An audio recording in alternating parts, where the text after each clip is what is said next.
नाम है हरिया, मैं काम करता हूँ बहुत बढ़िया, खाता हूँ खाना और रोज गाता हूँ गाना। अरे यार, आज तो बहुत देर हो गई।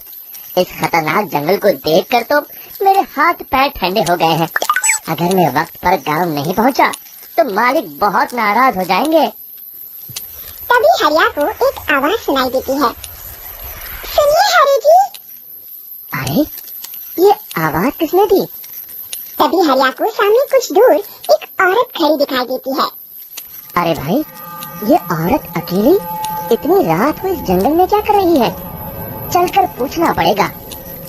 फिर हरिया अपनी बैलगाड़ी उस औरत के सामने लाकर रोक देता है और उससे पूछता है। अरे सुनिए, आप इतनी रात को इस खतरनाक जंगल में अकेले क्या कर रही हैं? तभी वो औरत मीठी आवाज में कहती है। अरे हरि जी, आप आ गए। मैं कब से आपका इंतजार कर रही थी। वैसे तो यहाँ से काफी लोग गुजर चुके हैं, लेकिन मैं खास आपका इंतजार कर रही थी। अच्छा, तुम सच कह रही हो? मुझे तो यकीन नहीं हो रहा है। वो क्या है ना, आज तक किसी ने मुझसे इतने प्यार से बात नहीं की। हाँ हरि जी, मैं सच कह रही हूँ। अब देर मत करिए और जल्दी से मुझे मेरे घर तक छोड़ दीजिए। हाँ, कौन सी बड़ी बात है, अभी छोड़ देता हूँ। आप मेरे पीछे बैलगाड़ी में बैठ जाइए और मुझे रास्ता बताते चलिए। फिर वो औरत हरिया की बैलगाड़ी में बैठ जाती है और हरिया बैलगाड़ी हाँकता हुआ आगे चल पड़ता है। फिर उस औरत के बताए हुए रास्ते पर चलते चलते हरिया बैलगाड़ी लेकर एक काली गुफा के आगे आकर रुक जाता है।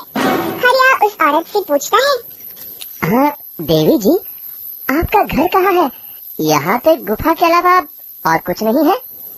तभी अचानक वो औरत हवा में उड़ने लगती है। देखते ही देखते उसका सुंदर रूप एक डरावनी चुड़ैल में बदल जाता है और वो जोर जोर से हंसती है। अरे तुम्हें एक नंबर का बेवकूफ निकला। तू तो मेरी आसानी से मेरी बातों में आ गया। अरे मर गया रे, ये तो एक चुड़ैल है। हे भगवान बचा ले, ये तो बड़ी डरावनी दिखाई दे रही है। और फिर अगले ही पल हरिया की बैलगाड़ी में रखा सारा सामान हवा में उड़ता हुआ उस काली गुफा के अंदर चला जाता है और वो चुड़ैल भी उस गुफा के अंदर जाकर कहीं गायब हो जाती है। हरिया ये नजारा देख बुरी तरह घबरा और परेशान हो जाता है। अरे, ये चुड़ैल तो मेरा सारा सामान लेकर गुफा में गायब हो गई। अब क्या होगा? अगर मैं गांव खाली हाथ गया तो मालिक मेरी अच्छी खबर लेंगे। मेरी इस बात का कोई यकीन भी नहीं करेगा। फिर आखिर वही हुआ। हरिया के मालिक चंपक सेठ को हरिया की किसी भी बात पर रत्ती भर भी यकीन नहीं हुआ। चंपक सेठ को लगा हरिया झूठ बोल रहा है और उसने ही लालच में आकर सारा सामान हड़प कर लिया है। फिर हरिया को बेईमान समझकर चंपक सेठ उसे काम से निकाल देता है। अगले दिन अपनी दुकान में परेशान बैठा चंपक सेठ गुस्से में बड़बड़ाता है। अरे, दुकान में तो सामान बिल्कुल भी नहीं है। अब मुझे ही शहर जाकर सामान लाना होगा। फिर वो अपनी बैलगाड़ी लेकर शहर चला जाता है। शहर से सामान लेकर जब चंपक सेठ वापस गांव लौट रहा होता है, तभी उसे एक आवाज सुनाई देती है। चंपक जी, ओ चंपक जी।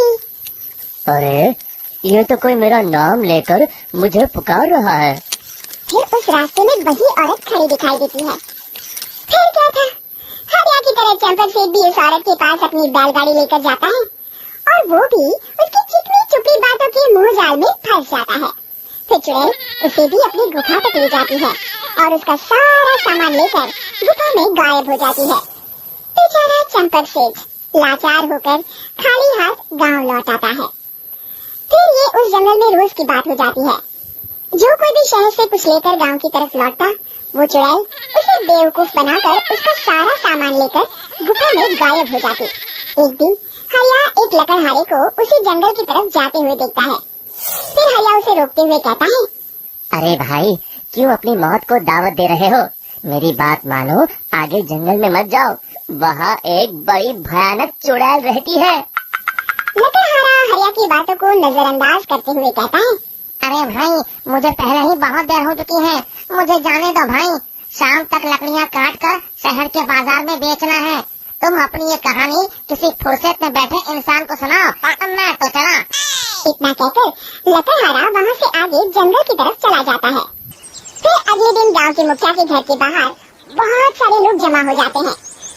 तभी हाथ में कुल्हाड़ी लिए खड़ा लकड़हारा कहता है, अरे मुखिया जी, अब आप ही हमें बचाइए उस जंगल वाले चुड़ैल से। हमारा सारा काम तो शहर से ही होता है। अरे मुखिया जी, उस चुड़ैल की वजह से तुम्हें पूरी तरह बर्बाद हो गया हो। हम सबको मिलकर उस चुड़ैल का कोई इलाज करना पड़ेगा। तभी भीड़ में खड़ा बीरा कहता है, आप लोग चिंता मत करिए, कल से वो चुड़ैल किसी को नहीं लूट पाएगी। मेरे पास एक बहुत अच्छी तरकीब है। तभी चंपक सेठ उसका मजाक उड़ाते हुए कहता है, अरे तेरा नाम वीरा है तो क्या हुआ? तूने अभी उस चुड़ैल को देखा नहीं है? जाकर अपना काम कर, बड़ा आया। तब मुखिया जी कहते हैं, नहीं चंपक सेठ, मुझे लगता है हमें इस लड़के को एक मौका देना चाहिए। फिर सभी गांव वाले मुखिया जी की बातों से सहमत हो जाते हैं और वीरा शाम को एक बैलगाड़ी में कुछ सामान लाद कर उस जंगल की ओर चल देता है। वीरा, ओ वीरा, कहाँ जा रहा है? तभी वीरा मुड़ के देखता है, वही चुड़ैल एक औरत के रूप में खड़ी है। अरे बहन जी, मैं आपको ही ढूंढ रहा था। देखिए, मैं आपके लिए क्या लाया हूँ। अरे वाह, तू खुद मेरे लिए इतना सामान लाया है। तू ही अकेला गाँव में समझदार है। जरा देखो, मैं भी खोल के जैसे ही चुड़ैल उस सामान पर से कपड़ा हटाती है, एक भगवान शिव की तेज रोशनी उसके अंदर मूर्ति से निकलती है और चुड़ैल अपने असली रूप में आकर जलने लगती है।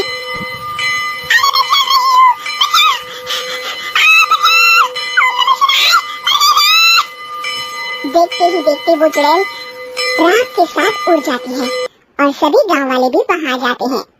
शिक्षा बुराई पे सदा अच्छाई की ही जीत होती है।